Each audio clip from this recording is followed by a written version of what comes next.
वो tragedy king है। वो रस की उत्पत्ति करते थे, रोते नहीं थे। मेरी जितने सिनेमाई समझ है, कुछ कुछ सीन ने मुझे बहुत ही मतलब सोचने पे मजबूर कर दिया। जैसे कि अमूमन होता क्या है कि मैं कोई बहुत ही बढ़िया फिल्म देखता हूँ, मुझे लगता है वो नवाज भाई ने क्या एक्टिंग किया है, बच्चन साहब ने क्या एक्टिंग किया है, वाजपेयी साहब ने क्या एक्टिंग की है। फिर मैं इनके इंटरव्यूज देखता हूँ इनके प्रोसेस को समझने के लिए।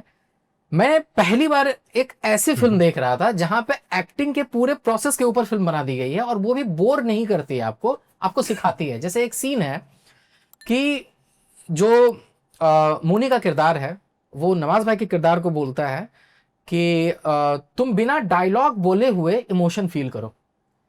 जो नवाज भाई कह रहे हैं ना, वो मेरे दिमाग में चल रहा है कि ये कैसे पॉसिबल है कि बिना डायलॉग बोले हुए कैसे आप फील करोगे। लेकिन जब मैं अपने एक्टर फ्रेंड से बात करता हूँ तो उन लोग बताते हैं कि हाँ ये तो प्रोसेस है, ये हम लोगों को एक्सरसाइज सिखाया जाता है। और वो सीन में क्या होता है आप लोग देखिएगा, वो मैं इनसे पूछने भी वाला हूँ कि हम लोग देखते हैं कॉफी शॉप में वो मैडम बैठी हुई हैं और वो एक्टिंग कर रही है करते करते करते करते वो रोने लगी हैं, और भाई साहब ने क्या किया, एक वाइट शॉट लगा के रखा है। मैं बहुत ही आम भाषा में अगर बताऊं कि अगर फिल्म आप देखते होगे तो जहां पे कोई किरदार रोता है तो वहां पे क्लोजअप होता है कि वहां आप क्लोज जाते हो। अगर कोई डांस कर रहा है या उसका बॉडी मूवमेंट दिख रहा है तब आप व्हाइट शॉट में दिखाते हो।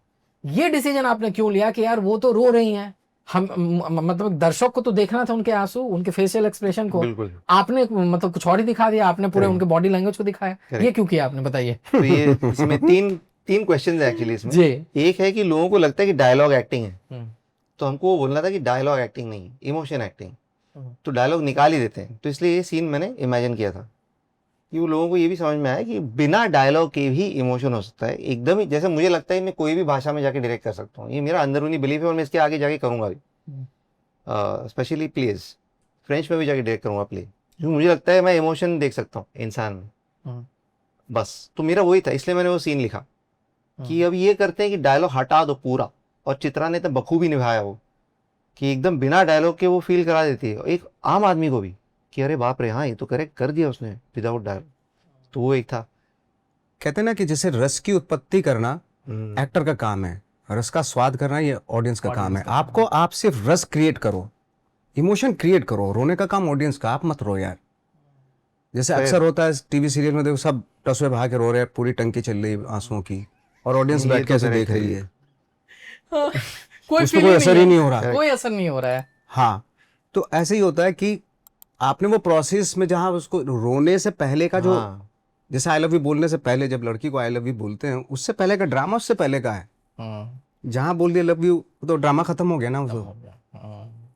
मतलब कई सारे सीन हैं आप जो बोल रहे हो सर, एग्जैक्टली मुझे याद आ रहा है। एक फिल्म है शमित अमीन की, नाना पाटेकर की, अब तक छप्पन। खूबसूरत तो उसमें एक सीन है जहाँ पे रेवती मैम जो उनकी वाइफ का रोल प्ले कर रही है ना, उनको गोली मार दी जाती है और नाना पाटेकर वहां पे बैठे हुए हैं और वो देख रहे हैं और कोई बोलता है कि एम्बुलेंस बुलाना, वो बोलते हैं शी इज डेड। वो रो सकते थे, फपक फपक के रो सकते थे। वो सबसे इजी था वो।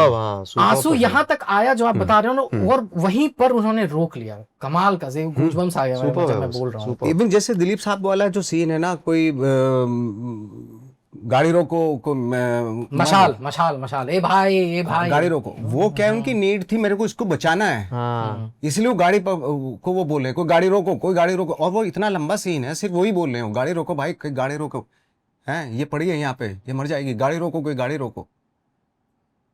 वो सिर्फ यही बोल रहे हैं कि गाड़ी रोको गाड़ी रोको गाड़ी रोको, कितनी बार रिपीट कर रहे हैं वो। सही बात। वो जो उनकी नीड है कि यार, उनकी नीड सबसे पहले गाड़ी रोको, गाड़ी रोकना जरूरी है, नहीं तो बचेगी नहीं, बचेगी नहीं। अगर वो मैं सिर्फ यही बैठ कर रही तू और मैं रोने लगा, वो खत्म हो जाता। इसलिए आप दिलीप साहब को बोलते हैं ना ट्रेजेडी किंग है, और उनके आप फिल्मों में देखिए एक आंसू नहीं आया उनके कभी भी, और वो ट्रेजेडी किंग है।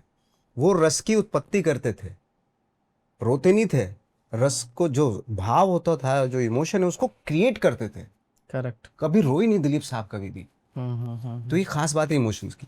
Thank you for watching this full clip, और मैं आपसे वादा करता हूं कि इसका फुल पॉडकास्ट भी देख के आपको काफी मजा आने वाला है। Link in the description.